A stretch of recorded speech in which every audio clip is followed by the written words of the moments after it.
Bismillah, Assalamualaikum warahmatullahi wabarakatuh. Alhamdulillah, wassalatu wassalamu ala rasulillah wa ala alihi wa sahbihi wa mawalah. Alhamdulillah, pada kesempatan kali ini, insya Allah saya Ahmad Afandi dengan NIM 3200054, mahasiswa dari STT Pemalang, dengan Prodi Pendidikan Agama Islam, akan menyampaikan materi pembelajaran dengan tema zakat fitrah. Perlu kita ketahui bahwasannya zakat fitrah ini termasuk dari rukun Islam yang ketiga setelah sholat 5 waktu. Oleh karena itu, kita sebagai seorang muslim harus mengetahui apa itu zakat fitrah. Zakat fitrah secara bahasa artinya zakat adalah tumbuh, bertambah, dan mensucikan. Jadi, hakikat orang yang telah membayar zakat bukan harta tersebut berkurang, namun harta tersebut terus tumbuh, bertambah, dan mensucikan. Sedangkan menurut istilah, zakat fitrah adalah memberikan harta berupa makanan pokok yang diserahkan kepada golongan atau orang-orang yang berhak menerimanya dengan syarat-syarat tertentu, dengan harapan orang yang telah membayar zakat tersebut dapat membersihkan jiwa dan harta yang telah dikeluarkan untuk membayar zakat. Kemudian, di antara dalil disyariatkannya zakat fitrah kepada seluruh umat muslim, yaitu firman Allah Subhanahu wa taala di dalam surat Al-Baqarah yang berbunyi, A'udzu billahi minasy syaithanir rajim. Wa'aqimus salata wa atuz zakata warka'u ma'ar raki'in. Artinya, dan laksanakanlah salat, tunaikanlah zakat, dan rukuklah beserta orang-orang yang rukuk. Quran Surat Al-Baqarah ayat 43. Nah, itulah dalil disyariatkannya zakat fitrah kepada kita semua sebagai umat muslim. Kemudian, sebelum kita mengeluarkan zakat fitrah, tentunya kita harus mengetahui ketentuan-ketentuan dari zakat fitrah. Di antaranya kita harus mengetahui rukun dan syaratnya, serta takaran zakat fitrah yang harus kita keluarkan. Nah, rukun zakat fitrah di antaranya yang pertama adalah niat. Niat ini harus ada di setiap kita akan melaksanakan suatu ibadah.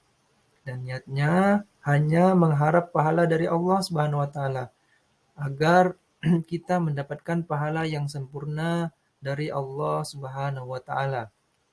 Kemudian rukun zakat fitrah yang kedua yaitu adanya muzaki, yaitu orang-orang yang mengeluarkan zakat. Kemudian yang ketiga adanya mustahik atau orang-orang yang berhak menerima zakat fitrah.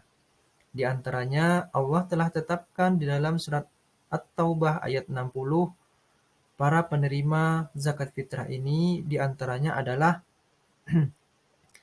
yaitu fakir miskin, ibnu sabil, mu'allaf, amil zakat, orang yang mempunyai hutang namun tidak sanggup membayarnya, kemudian hamba sahaya atau budak yang dimerdekakan, dan yang terakhir orang-orang yang berjihad di jalan Allah.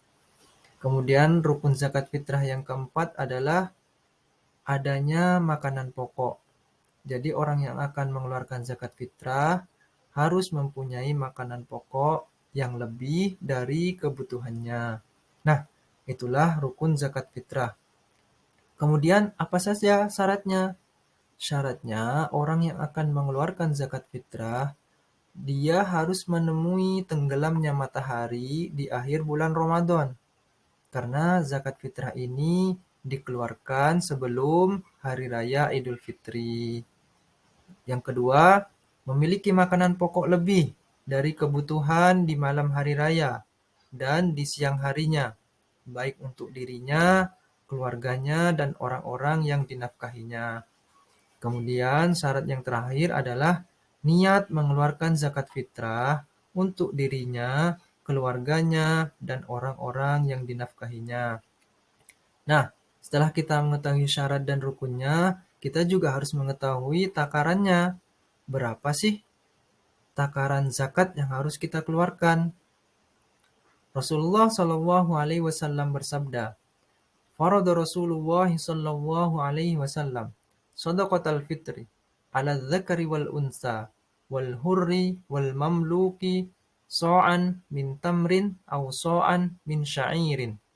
Artinya, Rasulullah Shallallahu Alaihi Wasallam mewajibkan zakat fitri untuk laki-laki dan wanita, untuk orang merdeka maupun budak, berupa satu sok kurma atau satu sok gandum.